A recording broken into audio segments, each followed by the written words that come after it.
मित्रों, आज मैं आपको फिर एक छोटी सी नई कहानी सुनाऊंगा, क्योंकि हर कहानी आपको ज्ञान के कुछ न कुछ मोती देकर जाती है, जिससे आपके जीवन में बदलाव आता है। आप यकीन नहीं करेंगे, आपके जीवन में धीरे धीरे अब इतना बदलाव आता जा रहा है, बहुत ज़्यादा। आपका मेरा यूट्यूब चैनल माँ भक्ति रस में हार्दिक अभिनंदन है। आज फिर मैं आपको एक छोटी सी कथा सुनाने जा रहा हूँ। ये कथा बहुत ही आपके दिल को छूने वाली है। मैं जो भी छोटी छोटी कहानियाँ आपको सुनाता हूँ, ये संत महात्माओं के द्वारा कही गई होती है, उनके चरणों में बैठकर प्राप्त की गई होती है। इसलिए मित्रों, हर कहानी में बड़े ज्ञान के मोती छिपे हुए हैं। इसलिए हर कहानी को आप बड़ी गंभीरता से सुने, मनोरंजन लेके भी सुने, मनोरंजन भी अपने जीवन में लाए, और जो ज्ञान के मोती है उन्हें भी अपने जीवन में धारण करें, क्योंकि आपके द्वारा हर क्षण कुछ ना कुछ घट रहा है, और इस घटते हुए क्षणों को अपने यादगार बनाने के लिए आप अपने जीवन में बदलाव अवश्य लाएंगे। इसलिए मित्रों, आज मैं आपको छोटी सी कहानी सुनाऊंगा। कहानी है बुद्धि की जीत के ऊपर। बादशाह अकबर उन दिनों आगरा के किले में रह रहे थे। एक सुबह नहाने के पश्चात उन्होंने भोजन किया। तत्पश्चात उनका पनवाड़ी चांदी की थाली में पानी की गिलोरियां लेकर उनके सामने हाजिर हुआ। बादशाह सलामत प्रत्येक रोज की तरह थाली में से एक पान की गिलोरी निकालकर मुंह में दबा लिया। थोड़ी देर पश्चात बादशाह सलामत ने पान थूक दिया। बादशाह अकबर के आदेश पर पनवारी मौलवी को उनके सामने हाजिर किया गया। पनवारी मौलवी कौर्निश करने के बाद बोला, हुजूर, आपका गुलाम हाजिर है। तुम्हारे पास पाव भर चूना है? बादशाह ने पूछा। मेरे पास तो इतना चूना नहीं जांपना। पनवारी मौलवी के चेहरे का रंग उड़ गया। तुम कैसे पाव भर चूना लेकर शीघ्र हाजिर हो? बादशाह ने हुक्म दिया। पनवारी को बादशाह द्वारा एक पाव चूना लाने की बात समझ में न आई। वे सोचता विचारता आगरे की सड़क पर चला जा रहा था। उसने कई पान वालों से पाव भर चूने की फरमाइश की, पर इतना चूना मिलना संभव नहीं था। चूना ले जाने पर अवश्य बादशाह को उसके मन में डर था कि अगर वो चूना नहीं ले गया तो बादशाह उसे कड़ी सजा देगा। ये सोचकर वे अंदर तक कांप गया। तभी उसकी नज़र एक पान की दुकान पर पड़ी। दुकान पर एक 16 साल का लड़का बैठा हुआ था। मौलवी पनवारी दुकान पर पहुंचा और पाव भर चूने की फरमाइश की। बालक पनवाड़ी ने मौलवी पनवाड़ी के नीचे से ऊपर को और देखा। मौलवी, इतना चूना लेकर क्या करोगे? बादशाह सलामत ने मंगवाया है। तुम किले में क्या करते हो? बालक ने बड़े ध्यानपूर्वक पूछा। मैं बादशाह सलामत का पनवाड़ी हूँ, उन्हें रोज पान खिलाता हूँ। मौलवी ने सहज भाव से जवाब दिया। बालक कुछ क्षण सोचा, फिर पूछा, मौलवी, तुमने बादशाह सलामत को आज पान नहीं खिलाया था क्या? खिलाया तो था, किंतु उन्होंने फौरन मुंह से पान उगल दिया था। पाव भर चूने का मतलब जानते हो? बालक ने पूछा। नहीं, मैं तो कुछ नहीं जानता, मौलवी ने भोलेपन से जवाब दिया। तुम्हें बादशाह सलामत पाव भर चूना खाने का हुक्म देंगे, और इसका अंजाम जानते हो?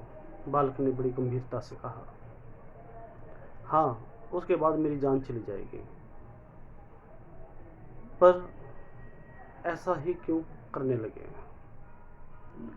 तुम बहुत मूर्ख हो मौलवी, इतना भी नहीं जानते। आज तुमने बादशाह को जो पान खिलाया था उसमें चूना अधिक लग गया था और उसकी जीभ कट गई होगी, इसलिए उसने पान उगल दिया। उसे कुपित होकर पाव भर चूना लाने को कहा ताकि वे सजा के रूप में तुम्हें खिला सकें।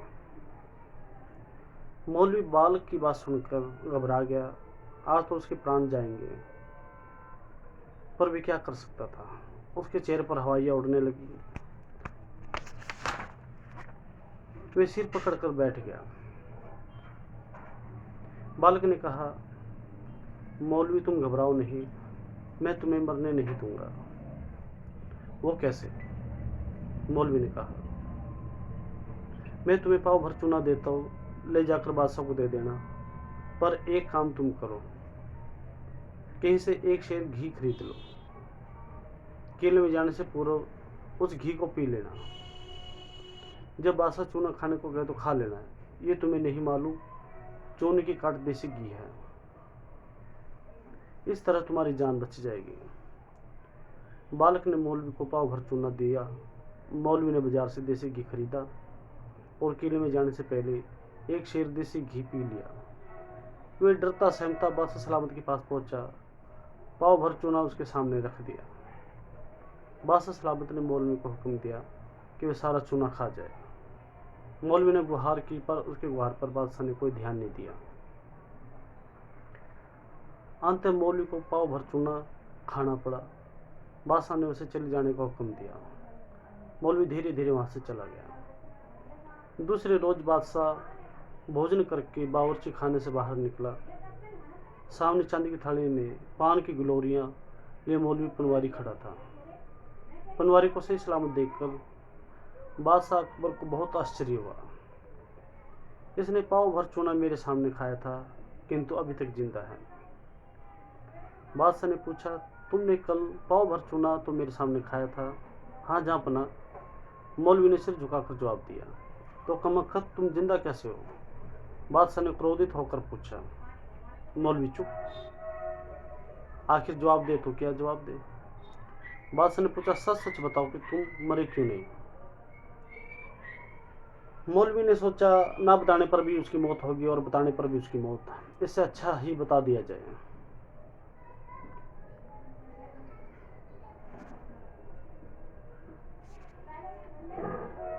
मौलवी ने सारी बातें बता दी। बादशाह के हुक्म पर उस बालक को दरबार में हाजिर किया गया। बादशाह अकबर ने पूछा, बालक तुम्हारा क्या नाम है? बालक ने निर्भीक भाव से जवाब दिया, बीरबल। तूने बहुत बड़ा अपराध किया है। तुम्हें पता है तुम्हारे अपराध के लिए तुम्हें सजा भी हो सकती है। अकबर ने कहा,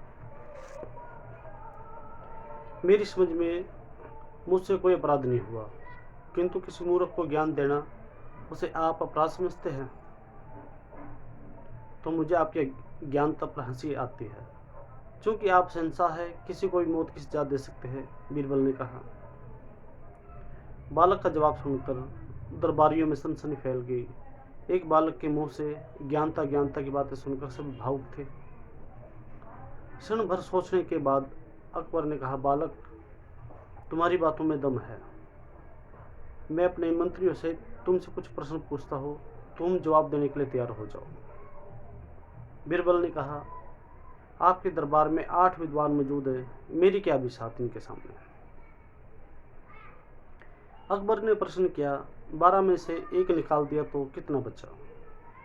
सारे मंत्री साधारण सा प्रश्न सुनकर चौंक गए और सभी ने जवाब दिया, महाराज 11 हुआ। अकबर ने बीरबल से पूछा, ये लोग सही बता रहे हैं? सही उत्तर क्या है? अकबर ने पूछा। जहाँ फना 12 में से एक निकाल दिया तो कुछ नहीं बचेगा। ये सुनकर सारे मंत्री ठाका मारकर हंस पड़े। अकबर ने सहज भाव से पूछा, तुम साबित करोगे? हाँ जहाँ फना। सबसे पहली बात तो यह कि प्रत्येक प्रश्न में रहस्य छुपा रहता है। उस रहस्य को खोलना ही विद्वान की असली पहचान है। साल में 12 महीने होते हैं, उनमें से सावन माह को निकाल दिया जाए तो कुछ नहीं बचेगा। कृषक के लिए सबसे कीमती माह सावन का होता है। अगर सावन माह को निकाल दिया जाए तो क्या बचेगा? बालक का उत्तर सुनकर मंत्रियों के चेहरे के रंग उड़ गए, जबकि बादशाह अकबर खुशी से झूम उठे। उन्होंने दूसरा प्रश्न किया, 1 और 1 कितना हुआ? मंत्रियों ने एक स्वर में कहा, जहाँ पना 2 हुआ। जहाँपनाह ने बीरबल से पूछा, तुम बोलो बीरबल, जहाँपनाह 1 और 1 11 हुए, वो कैसे?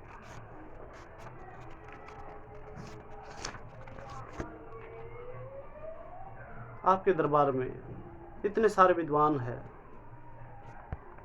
पर हम और आप मिल जाए तो 11 के बराबर हो जाएंगे।